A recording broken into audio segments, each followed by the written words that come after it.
certified to become an instructor. Come and teach with us. So now I teach with them. Um, I didn't come here to talk about much except for the fact that I consider myself one of you guys, right? I'm a rider. To me, before clubs came into being, I was a rider. When the club kicks me out, I'll still be a rider. And that's what I want to be remembered by. I'm not going to die today, but hopefully. But what I wanted to come back here and say is hopefully. Okay. The end of the day, you look at it and say, okay, what are the things that have made you what you are? And when I think back on it, I said, how do I inspire a group of people who are already here because they're riding? So I said, for this group especially, because you're all our bulleteers, I know all of you have on 20 toolkits with the bike. Unfortunately, now the Bullet is also becoming a better bike. You don't need a toolkit now. Okay, so what else can you do apart from learning to fix your bike, right?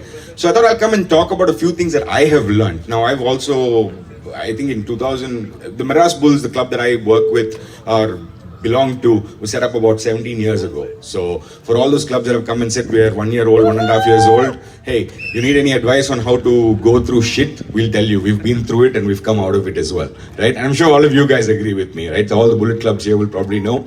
But I think I wanted to come and try and see if I can make this a little interactive for a few minutes, because what's the point of me talking all the time and you guys are all standing there or sitting there and stuff. So some of the things that I actually value or do when I do a motorcycle ride, I thought I was going to speak to you a little bit about it. So how many of you know what the term at-gat means?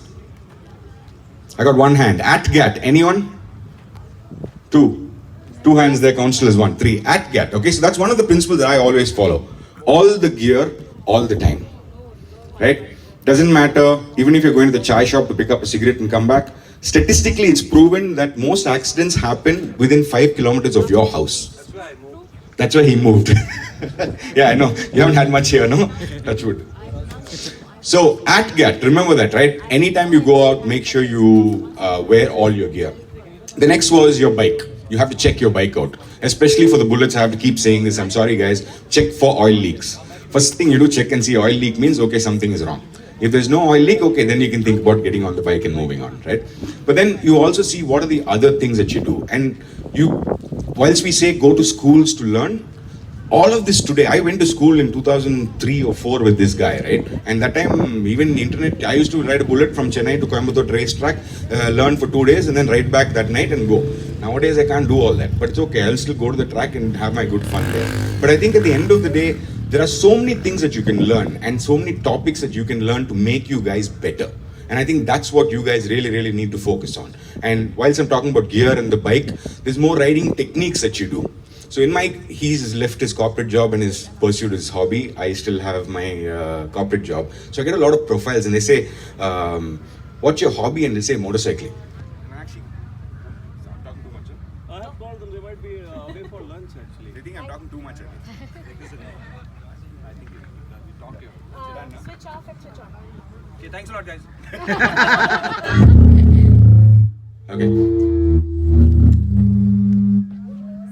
Okay, so, and I lost my train of thought now. But anyway, so the whole point of it is, motorcycling is a fucking skill. Okay, you hear that? Yeah. It's not a hobby. It's not a hobby, it's a skill. Learn, YouTube is there all the time. You can have in private incognito windows for everything else, but open up a normal window, okay? Yeah, exactly. There's YouTube, there's books, there's stuff like that. Learn about it, right? That's what it matters. And for me, every day is a learning experience. I come here, I look at this track and I'm like, if I go there, I might fall. But that's okay. I will pick myself up and I'll keep going, right? And I'd like to say that to everybody here. There's so many skills out there that you guys can pick up on motorcycling. It's not just riding from point A to point B. It's not just tracks. There's off-road, there's trails, there's touring, there's cruising, there's so many things in motorcycling. And if you believe it's a passion, then just go for it. So I'm going to stop because the mic wants me to stop. But there are 2 things I'd like to finish this off. One of the bikeries actually said in a radio clip, she said, all you need is a motor. Doesn't matter what bike you ride, doesn't matter, all you need is a motor. And I think that's a brilliant thought. And Anand added to that and said, once you're helmeted, who cares? Whether you're a man or woman, doesn't matter. You're a rider at the end of the day. So, and the last thing, and I really wish we could say this to all the clubs out there, so hopefully it'll go up on a post, you can quote me on this, Rush. But basically, at the end of the day, to today we have to talk about gender inclusivity. Right? I am proud to be here in this event organized by women lady riders. And I think as male clubs across India, because predominantly it is male, we have to open up our minds to the fact that there are women who can do better than us and they will kick our ass and be okay with it.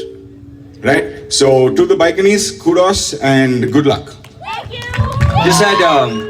I just had one more thing to say. There's an